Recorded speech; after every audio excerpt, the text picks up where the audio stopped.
नमस्कार। द देसी अड्डा पर आपका स्वागत है। मैं हूं राकेश तिवारी।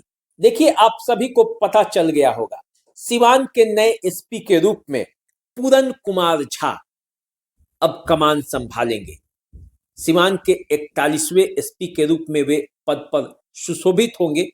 तो हमें ये जानना जरूरी है कि आखिर ये पूरन कुमार झा कौन है। कौन है जिनके हाथ में सिवान का कमान आने वाला है। सिवान चूंकि एक महत्वपूर्ण जिला है सारण प्रमंडल का, जहां अपराध और अपराधियों पर नकेल कसना सबसे कठिन चुनौती रहता है। उस जिले में यदि पूरन कुमार झा आए हैं तो वे कौन है, उनकी कैसा बैकग्राउंड रहा है, अपराध के प्रति उनका नजरिया क्या रहा है और किस तरह से वो काम करते हैं, ये जानना जरूरी है। तो चलिए आज हम आपको पूरी बात बताएंगे। देखिए, जो आरक्षी अधीक्षक सिवान को मिलने जा रहे हैं वे इससे पहले बिहार सशस्त्र पुलिस 13 दरभंगा में समादेष्टा के पद पर कार्यरत थे। 2018 बैच के युवा और ऊर्जावान आईपीएस अधिकारी हैं पूरन कुमार झा। 41वें एसपी के रूप में जब वो सिवान में पदस्थापित हो रहे हैं तो आप समझ लीजिए कि वो ऐसे तेज तरार अधिकारी हैं जो सिवान में अपराध पर कंट्रोल कर सकते हैं। आप जानते हैं सिवान में विधि व्यवस्था बिगड़ी हुई है।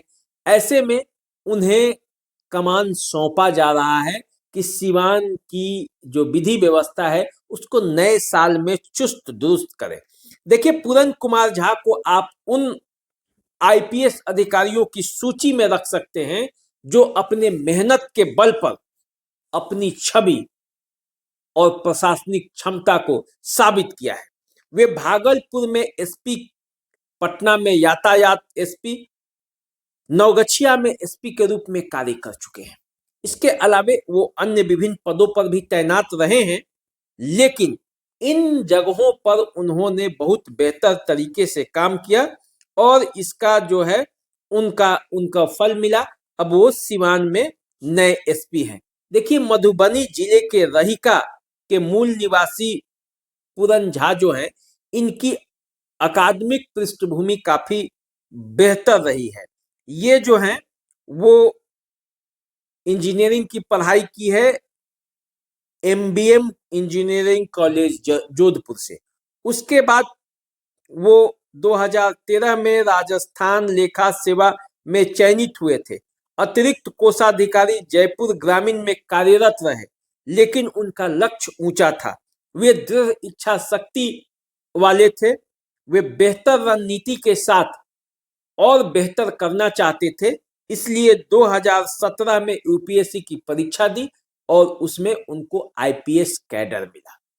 तो पूरन झा जो है, जो सिवान के नए एसपी के रूप में अब आपके सामने होंगे, वो अब सिवान में अपराध पर कंट्रोल करने में अपनी पूरी शक्ति लगाएंगे। देखिए, सिवान में लगातार जो अपराध की घटनाएं बढ़ी हैं, 2 लूट की बड़ी घटनाएं हुई हैं। हाल में करोड़ों की चोरी जो हुई है वो जिले के कानून व्यवस्था को चर्चाओं में ला दिया है। ऐसे में लोगों की निगाहें जो हैं वो अपने नए एसपी पर टिकी हुई है। आप सबको पता है मनोज तिवारी यहाँ के नए एसपी थे, उनको प्रमोशन मिल गया है। वो अब दरभंगा के नए डीआईजी के रूप में काम करेंगे। तो उन्हीं के जगह पर पूरन झा जो कि मधुबनी के रहने वाले हैं, फिर सिवान का कमान संभालेंगे। तो देखिए क्या होता है। सिवान अक्सर अधिकारियों के लिए एक चुनौती वाला जगह रहा है। यहाँ काम करना बहुत आसान नहीं रहा है, लेकिन जो जो सिवान में आते हैं, सिवान में काम करते हैं, वो जब एक बार यहाँ से रम जाते हैं तो फिर जाने का भी नाम नहीं लेते। इसी का नाम सिवान है। आने से डर लगता है, लेकिन जाने के समय में लोग रो रो कर भी जाते हैं कि काश हम यहीं रहते। तो चलिए, आप हमारे साथ बने रहिए, देखते रहिए द देसी अड्डा। चैनल को सब्सक्राइब कर लीजिए, फेसबुक इंस्टाग्राम पे हमें फॉलो कीजिए। अभी दीजिए इजाजत, नमस्कार।